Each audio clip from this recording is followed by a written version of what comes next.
नमस्कार बच्चों, कैसे हो आप सब लोग? अच्छे हो ना? मैं तृष्णा पर्वतिया स्वनिर्भर प्राथमिक शाला से कक्षा 6 विषय हिंदी की इस वीडियो में आपका स्वागत करती हूँ। बच्चों, हमने हमारी पिछली वीडियो में पाठ 6 सुबह के अभ्यास के प्रश्नों को देखा था और समझा था। आशा रखती हूँ कि आपने अभ्यास के सभी प्रश्नों का लेखन कार्य अच्छे से कर लिया होगा। तो चलो बच्चों, आज हम हमारे इस पाठ 6 सुबह के स्वाध्याय के प्रश्नों को समझते हैं और देखते हैं। पाठ 6 सुबह। बच्चों, हमने अभ्यास के प्रश्न को देख लिया था। आज हम हमारे इस स्वाध्याय के प्रश्नों को समझते हैं। तो चलो बच्चों, अब हम हमारी स्वाध्याय की ओर आगे बढ़ते हैं। बच्चों, हमारे स्वाध्याय में प्रश्न 1 है, प्रश्नों के उत्तर दीजिए। उसमें पहला प्रश्न है, सुबह से घर के सभी लोग सफाई क्यों कर रहे थे? तो बच्चों, सुबह से घर के सभी लोग सफाई क्यों कर रहे थे? क्योंकि दिवाली का त्योहार निकट आ रहा था। बराबर है। तो इस प्रश्न का उत्तर कैसे बनेगा? दीपावली का त्योहार निकट था। त्योहार से पहले ही सब घरों में साफ सफाई होने लगती है, इसलिए सुबह से घर के सभी लोग साफ सफाई कर रहे थे। अब हमारा दूसरा प्रश्न है, रेशमा को घर की सफाई में क्यों नहीं लगाया गया होगा? बच्चों, हम सब जानते हैं कि रेशमा जब 5 वर्ष की थी तभी उसे पोलियो हो गया था और उसके कारण उसके दोनों पैर बेजान हो गए थे। इस शारीरिक कमी के कारण उसे घर की सफाई में नहीं लगाया गया होगा। बराबर है ना बच्चों? हमारा तीसरा प्रश्न है, रेशमा ने अपनी माँ के काम में किस तरह मदद की? तो अलमारी से बर्तन और डिब्बे उतारकर माँ ने साफ कर किए गए थे। रेशमा ने डिब्बों पर लेबल लगाए, फिर वह एक एक बर्तन और डिब्बा माँ को देती गई और माँ उन्हें व्यवस्थित ढंग से रखती गई। इस प्रकार पहिएदार कुर्सी पर बैठे बैठे रेशमा ने माँ की मदद की। हमारा चौथा प्रश्न है, माँ ने रेशमा को बाजार क्यों भेजा? बच्चों, हमने देखा था कि माँ को लड्डू बनाने के लिए सामान की जरूरत पड़ी। बराबर। रेशमा के जो पिता थे वह दफ्तर चले गए थे। बेटा गोलू जो था वो बहुत छोटा था। दादा और दादी बहुत बुजुर्ग थे। माँ को परेशान देखकर रेशमा ने माँ से कहा कि आप मुझे सामान की सूची और एक थैली दे दीजिए, सामान मैं ले आऊंगी। रेशमा की आवाज में क्या था? दृढ़ता थी। वह पहले भी एक बार सामान ला चुकी थी, इसलिए माँ ने रेशमा को बाजार भेजा। अब हमारा पांचवा प्रश्न कौन सा है बच्चों? हमारा पांचवा प्रश्न है, रेशमा ने गोलू को धक्का क्यों मारा था बच्चों?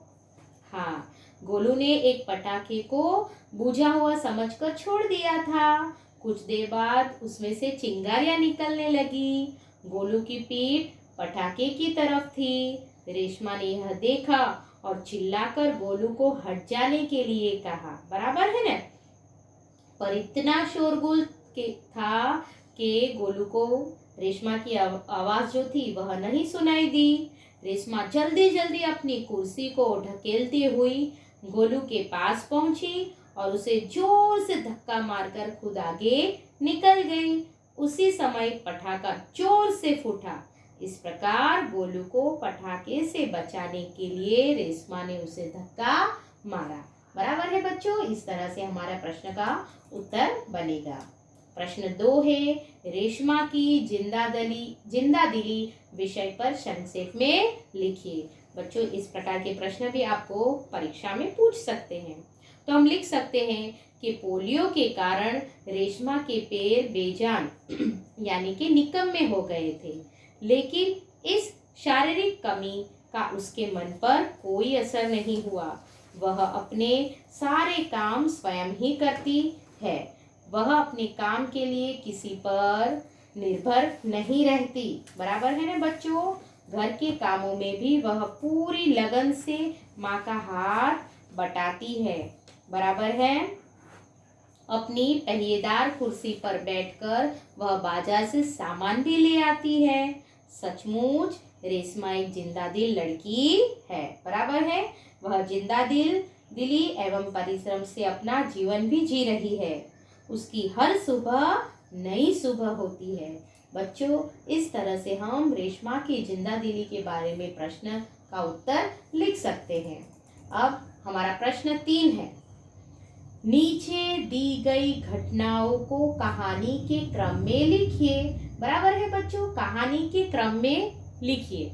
यानी जो हमारी कहानी है, हमारा जो पाठ है सुबह, बराबर, वह पाठ यानी वह कहानी के हिसाब से पहला कौन सा वाक्य बनता है, पहले कौन सी घटना बनती है, वह हमें क्रम में लिखनी है।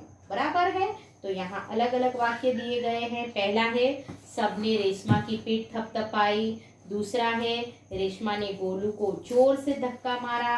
फिर तीसरा है रेशमा बाजार से सामान लाई। चौथा है रेशमा का घर दियों के झिलमिल प्रकाश से जगमगाने लगा। गोलू अपने दोस्तों के साथ पटाखे छुड़ाने में मस्त था। माँ ने रेशमा को कहा कहीं चोट तो नहीं लगी। बराबर है बच्चों, अब इसको हम क्या करेंगे, क्रम में रखेंगे। तो पहला आएगा, पहला कौन सा आएगा बच्चों, आप देख के बता सकते हो। हाँ, पहला बनेगा हमारा रेशमा बाजार से सामान लाई। बराबर है। फिर दूसरा बनेगा रेशमा का घर। बराबर, ये वाला जो है ना, वह दूसरा बनेगा। रेशमा का घर दियों के झिलमिल प्रकाश से जगमगाने लगा। फिर गोलू अपने दोस्तों के साथ, बराबर, ये हमारा तीसरा बनेगा क्रम। गोलू अपने दोस्तों के साथ पटाखे छुड़ाने में मस्त था। फिर चौथा कौन सा बनेगा बच्चों, गोलू ने रेशमा ने गोलू को जोर से धक्का मारा। बराबर, ये हमारा चौथा बनेगा कि रेशमा ने गोलू को जोर से धक्का मारा। फिर पांचवा कौन सा बनेगा, हाँ बच्चों, बराबर है, माँ ने रेशमा से कहा कहीं चोट तो नहीं लगी। बराबर है। और छठा हमारा कौन सा बनेगा, सबने रेशमा की पीठ थपथपाई। बराबर है बच्चों। तो इस तरह से दी गई घटना को कहानी के क्रम में लिखिए। तो इस तरह से इस घटना का क्रम बनेगा। बराबर है बच्चों। अब निम्नलिखित मुहावरे के अर्थ देकर वाक्य में प्रयोग कीजिए। बराबर, हमारा प्रश्न चौथा है, निम्नलिखित मुहावरे के अर्थ देकर वाक्य में प्रयोग कीजिए। बराबर है बच्चों, यह हमने आगे भी देख लिया था, फिर भी एक बार हम देख लेते हैं। पहला है हमारा आंखों का तारा होना, यानी बहुत प्यारा होना, और आप इसके वाक्य अपने तरीके से बना सकते हो बच्चों। फिर हाथ बटाना, यानी काम में मदद करना, और तीसरा है हमारा पीठ थपथपाना। बराबर, यानी शाबाशी देना। बराबर है बच्चों, इसके वाक्य भी हम आगे देख चुके हैं। अब हमारे प्रश्न 5 की ओर आगे बढ़ते हैं। बराबर है बच्चों, प्रश्न 5 है हमारा, उदाहरण के अनुसार शब्द का प्रयोग करके वाक्य लिखिए। बराबर है बच्चों, उदाहरण के अनुसार शब्द का प्रयोग करके वाक्य लिखिए। यहाँ उदाहरण दिया गया है बच्चों हमें। बराबर, क्या दिया गया है, उदाहरण। बच्चों प्रश्न 5 हमारा देखते हैं, उदाहरण के अनुसार शब्द का उपयोग करके वाक्य लिखिए। जिसमें उदाहरण में की, छोटी की मात्रा और बड़ी की मात्रा, बराबर, इस तरह से की दिया गया है। तो हमें उसका वाक्य में प्रयोग करना है बच्चों। क्या करना है, वाक्य में प्रयोग। बराबर, तो यहाँ हमें उदाहरण के तौर पर दिया गया है।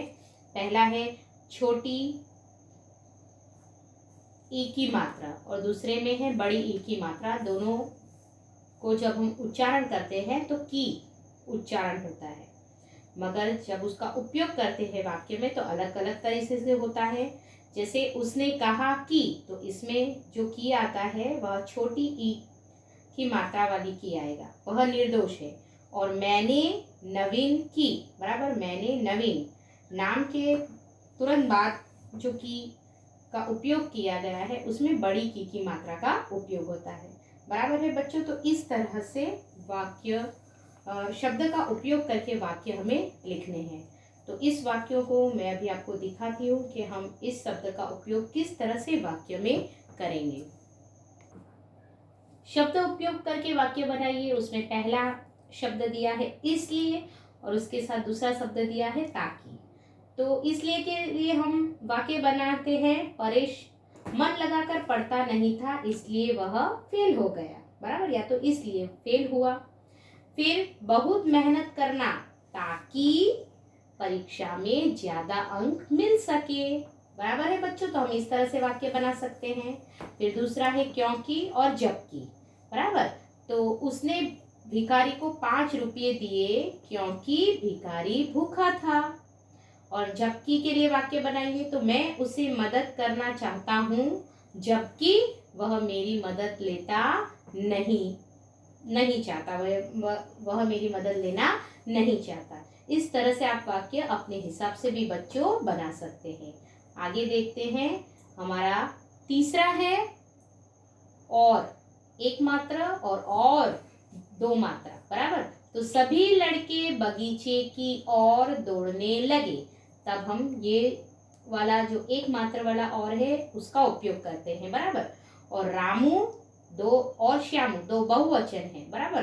तो रामू और जब लिखेंगे तो दो मात्रा वाला, रामू और श्याम दोनों मित्र थे, बराबर। रामू और श्यामू दोनों मित्र थे, इस तरह से लिख सकते हैं। फिर चौथा है हमारा मैं और मैं, बराबर। मैं बच्चों चौथा जो शब्द है उसमें मैं और मैं डबल मात्रा वाला मैं और एक मैं जिसमें एक मात्रा है। तो हम सब जानते हैं कि मैं यानी जब खुद की बात करने जा रहे हैं, मैं छठी कक्षा में पढ़ता हूँ, तब हम दो मात्रा वाला मैं का उपयोग करेंगे। और बगीचे में मैं माली काम कर रहा है, बगीचे में, तभी हम ये एक मात्रा वाला मैं का उपयोग करते हैं, बराबर। तो इस तरह से हम वाक्य का, शब्दों का वाक्यों में उपयोग करेंगे, बराबर है बच्चों। तो चलो अब हम हमारे आगे के प्रश्न की ओर आगे बढ़ते हैं। बच्चों प्रश्न 6 है हमारा। प्रश्न 6 नीचे दिए गए वाक्यों का वचन परिवर्तन कीजिए, बराबर है बच्चों। वचन परिवर्तन यानी एक वचन जहाँ जहाँ हो वहाँ हमको उसका बहुवचन करना है, बराबर है बच्चों। तो हम देखते हैं। माँ को मिलते ही मेरी खुशी का ठिकाना न रहा, बराबर। तो उसका खुशी का वचन परिवर्तन करेंगे तो हो जाएगा खुशियों, बराबर। तो माँ से मिलते ही मेरी जहाँ है वहाँ क्या आ जाएगा, हमारी खुशियों का ठिकाना न रहा, बराबर है बच्चों। अब हमारा दूसरा वाक्य देखते हैं हम। हमारा दूसरा वाक्य है ऐसी कई घटनाएं मेरे साथ घटी, बराबर। कौन सा है, ऐसी कई घटनाएं मेरे साथ घटी। अब यह जो वाक्य है उस वाक्य का हमें वचन परिवर्तन करना है, बराबर है। तो उसका हम वचन परिवर्तन करके देखते हैं तो क्या होगा। हाँ बच्चों आप भी अपने हिसाब से अनुमान लगा सकते हो कि क्या हो सकता है। बच्चों इसमें देखा गया है पहले में कि ऐसी कई घटनाएं मेरे साथ घटी है, बराबर। तो एक वचन हो तो उसका बहुवचन करना है और अगर बहुवचन दिया हो तो उसका एक वचन करना है। तो यहाँ घटनाएं वो बहुवचन है तो उसकी एक वचन बनेगा घटना। तो वाक्य रचना बनेगी ऐसी कई की जगह पर क्या आएगा, एक। ऐसी एक घटना मेरे साथ घटी है, इस तरह से वाक्य बनेगा। दूसरा है परिचारिका ने मरीज की अच्छी तरह से देखभाल की, बराबर। मरीज का क्या हो जाएगा, मरीजों, बहुवचन हो जाएगा। तो परिचारिका ने मरीजों की अच्छी तरह से देखभाल की। तीसरा है रात को मैंने सुंदर सपना देखा, बराबर।